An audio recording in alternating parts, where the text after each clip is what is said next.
बोहैथि दाननि फैगौ 8 खालार खालि चिराङाव गोदै जांख्रिथाय मावथांखिनि सायाव जिल्ला थाखोनि सावरायमेल हाबाफारि बानजायगोन आरो बे हाबाफारिखौ बिटिआर सरकारनिफ्राय बानजायगोन। बिटिआर सरकारा लाइमोनफोरखौ साख्रिजों नङाब्लाबो फालांगि बिथिंजों जौगाहोनायाव गोदान मावथांखि लानानै हाबा मावगासिनो।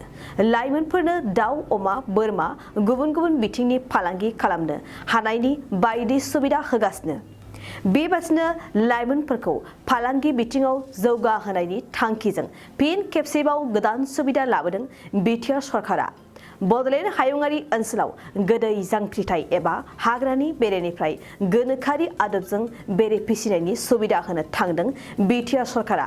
बोहैथि दाननि फैगौ 8 खालार खालि थामहिनबा गाबोन चिरां बेंटल कलेजनि नयंआव सानसेनि मेहेरगोनां हाबाफारिजों गोदै जांख्रिथाय हाग्रानि बेरेनिफ्राय गोनोखोआरि आदबजों बेरे फिसिनायनि सायाव जिल्ला थाखोनि सावरायमेल हाबाफारि बानजायगोन। गोदै जांख्रिथायखौ बोजबनो गोसो गुदुं एबा बेरे फिसिनो गोसो जानाय लाइमोनफोरा बे सावरायमेलाव बाहागो लानो हागोन आरो बेरे फिसिनायनि सायाव गुवारै मिथिनानै लानो हागोन।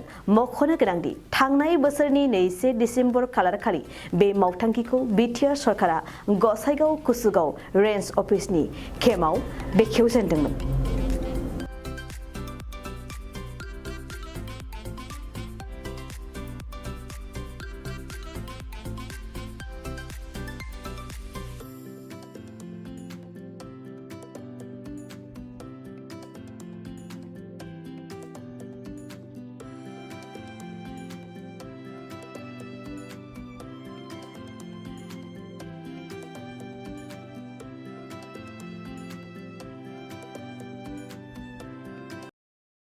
नोंथाङा सानाय सुनाय बेरामनि जेंनायाव गोग्लैदों नामा?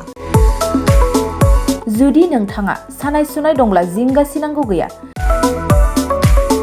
चिरां जिल्लानि बेंटल गेट साफागुरियाव दायो एसआइ निउर' थेरापि सेन्टार दंसै। बे थेरापि सेन्टाराव नोंथाङा गोरलैयैनो देहानि सानाय सुनायखौ फाहामथाय लानो हागोन। बे आथिं सानायानो जाग्रोदों, ओमफ्राय जानाया एसे सिगांनिफ्रायनो जाखादों, ओमफ्राय बिदिनो गुबुन मुलि जाबाबायदों, ओमफ्राय हामाखै। दिनैनि ट्रिटमेन्टआ नङा, आङो एसे मोजां मोनसिनबाय। जेरै सिं सानाय, आफादावरि सानाय, मोदोम जरा सानाय,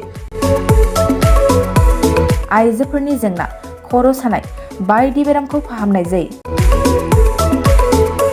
लोगोसेयैनो बे सेन्टाराव थानानै फाहामथाय लानो हानायनिबो सुबिदा खालामदों। नोंथांमोनहा एसआइ निउर' थेरापि सेन्टाराव फाहामथाय लानो गोसो दंब्ला नैबे मबाइल नम्बर 7620160459 नङाब्ला 9476977956 आव थोंजों सुलाद लानो हागोन।